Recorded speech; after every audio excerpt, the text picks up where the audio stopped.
Hare Krishna, the perfect marriage. Do we really have a perfect marriage? The answer is no. But we can make a marriage perfect. The answer is yes.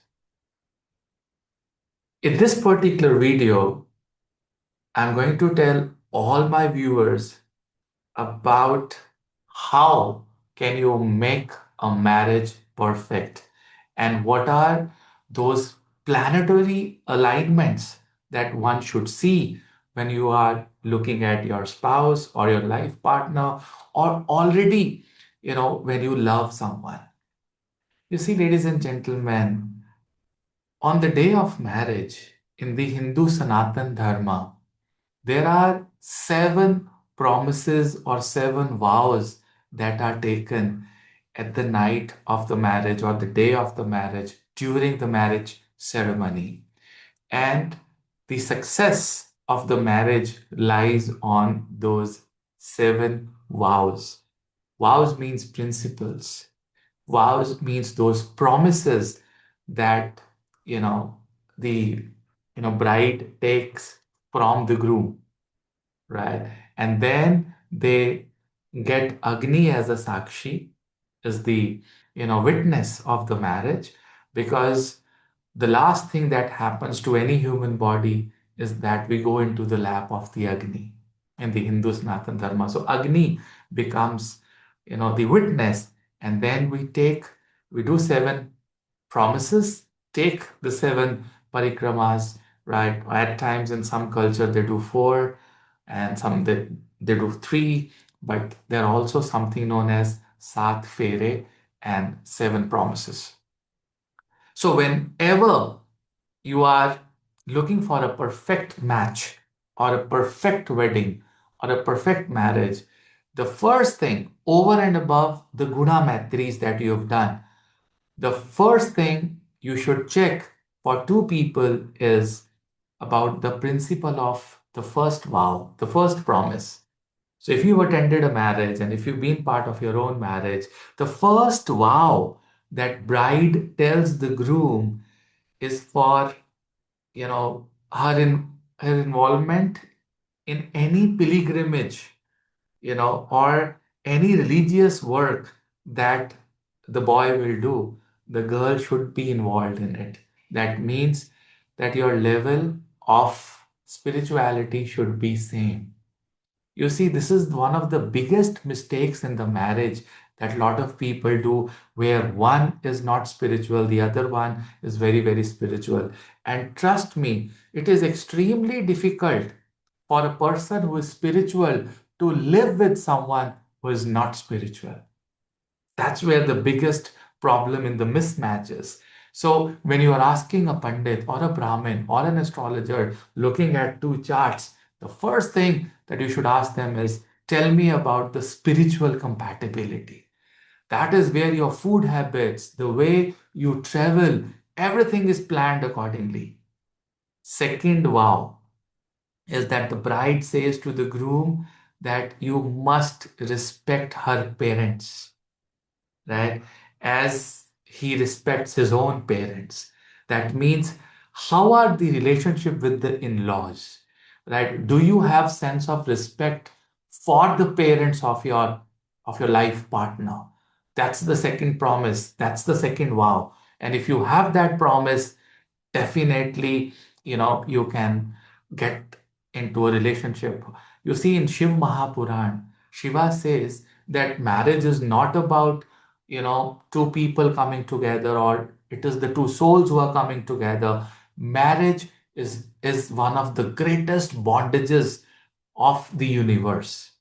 And to that greatest bondage, Shiva himself turns into a Shakti known as Ardhanarishwara, where he's half man, man and half woman, saying that everything he does has to be as he does it for himself, right? So similarly, if you go to a religious place, the first vow, you will follow the religion, make her participate in everything that you do. The second vow is the parents, the in-laws. The third vow, and how do you see in-laws? We definitely have sutras. I'm going to come up with the videos, the eighth house importance, the 10th and the fourth house of Navamsha importance. I'm going to do a series with you. You're going to enjoy that the way I'm doing Rahu Ketu series with you people. So, the third vow, bride tells to the groom, the girl tells to the boy, is that, you know, the boy should honor his wife in all the three stages. And what are those three stages? Youth, and when she's mature, when she's the mother, and then when she becomes old. So, all the three stages you should be loving. That means, you have to understand your health. Okay. So, the third thing that you should ask an astrologer is that how is going to be our health, with respect to each other, and how is going to be our attraction? Will the attraction fade away over the period of time? That's very important factor, in the marriage. There should be love, there should be lust between each other. Otherwise, the marriage over the period of time, because of the age, it fails. Right? That's where the third vow is asked from, the bride to the groom. The fourth vow, right, that is asked by a girl to the boy is that her husband should be a responsibility of the family, and he should not say that, okay, I mean, family responsibility is yours, I'm gonna go out and earn, so I don't have any responsibilities for the family, it's you who take care of the home. No. So that means, what is the approach of the boy and the girl, at a broader sense about family, means their grooming, their family values, their fourth house, the Lord of the fourth house, the Bhavavasta of the fourth house, and always see it in comparison to each other. Okay, that's what we see in the fourth house, and that's what we see about the promises towards the family, how dedicated you are. At times, you'll find people who are not at all dedicated towards the family from the childhood. And when they get married, they give the same behavior, after marriage also, not taking any responsibility of the family. That has to be checked.